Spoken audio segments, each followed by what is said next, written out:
okay? And when you get into a situation like that, do that. Say, listen, if I'm wrong, and say this, say this, say this, say this. If I'm wrong, I'll tell you I'm wrong. I'll make you a deal. If I'm wrong, I'll tell you I'm wrong. If your parents and friends don't fall on the floor dead, it'll be great. Because there's nothing wrong with admitting I'm wrong. Nothing.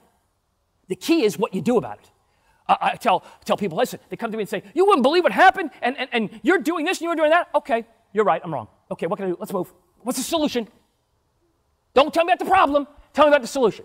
I'm wrong. You think you need to ground me? You think you need to take a different grade? Okay, you do what you think is appropriate. I'm willing to accept that. But let me explain to you why I was an idiot. Let me give you some guidance as to why I overreacted. I'm not saying it's justified. I want you to hear what I have to say so you can see how moronic it really is. And they'll actually laugh at you if you say that.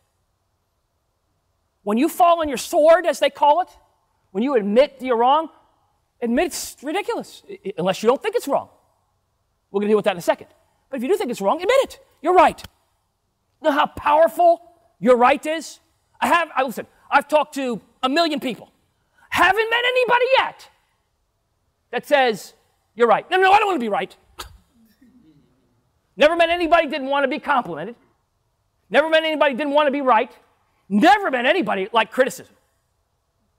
If you can find those people, please let me know, because you'd be 1 out of 1 million or 2 million or 3 million that I've talked to. So, if you don't like that and other people don't like that, how do you get around that? By establishing a way of living. And this applies in your class, this applies with your friends, this applies with other things.